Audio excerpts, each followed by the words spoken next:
Good morning. హేమంత సుందరి అనే ఈ కవిత్వం ఇవన్నీ కూడా నేను అప్లోడ్ చేస్తున్నవి యూట్యూబ్లో అన్నీ కూడా ఇంచుమించు 20 years బ్యాక్ నేను ఎంబీబీఎస్లో ఉన్నప్పుడు రాసినవే. సో ఈ హేమంత సుందరి వచ్చేసరికి యాక్చువల్గా హేమంతం అంటే ఋతువు చలికాలాన్ని వర్ణించటం అన్నమాట. చలికాలాన్ని పర్సానిఫికేషన్ అంటాము, అంటే ఒక మనిషిలాగా వర్ణించిన విధానం ఇది. So let us see. హేమంత సుందరి విచ్చేసెను, చామంత మంజరి విరబూసేను, అంటే చామంత పూలు విరబూసినాయి. మోహంతో అందరి మనసూగెను,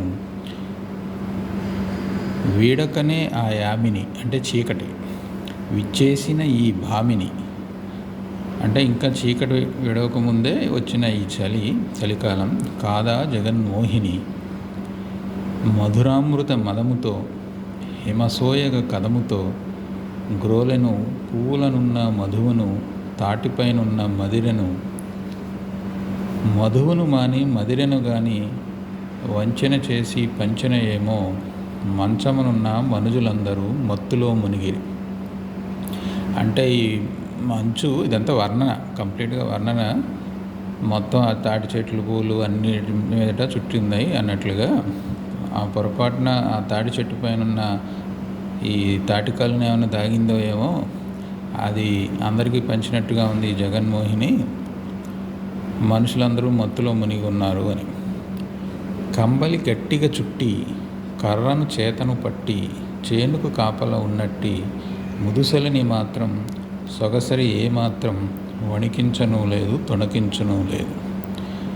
ఇలా అందరూ చలికి వణుకుతూ మొత్తుగా పడుకుని ఉన్నా కూడా చేనుకు కాపలాగా ఉన్న ముసలాయన మాత్రం కంబలు గట్టిగా చుట్టుకొని కర్రను పట్టుకొని చేనుకు కాపలాగా ఉన్న ముసలాయన మాత్రం ఈ సుందరితో, అంటే ఈ మంచు వలన ఏమీ వణకటం తొణకడం అనేది ఏం జరగలేదు.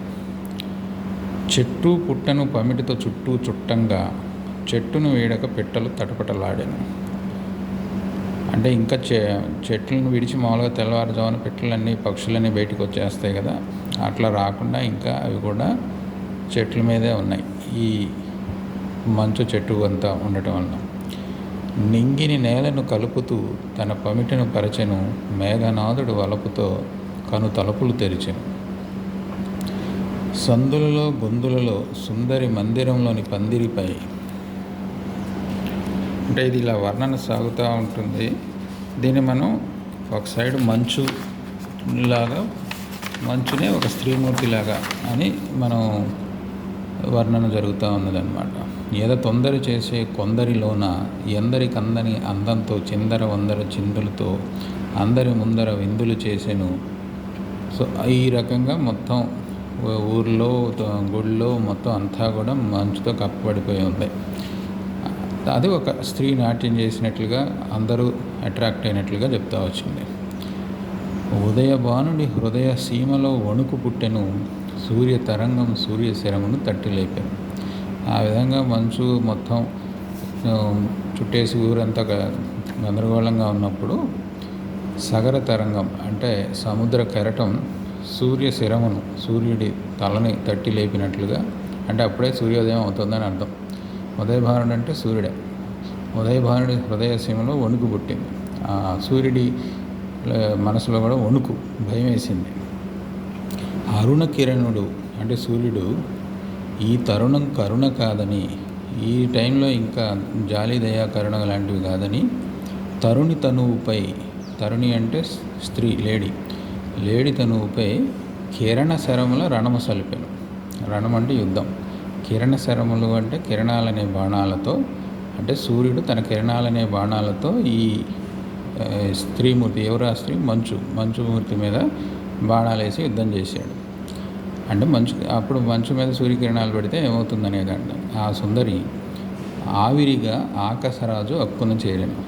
సూర్యకిరణాలు పడేసరికి ఆవిరైపోయి ఆకాశరాజు అక్కున చేరాడు. కొంత భాగం ఆవిరి పైన ఆకాశం జరిగిపోయింది.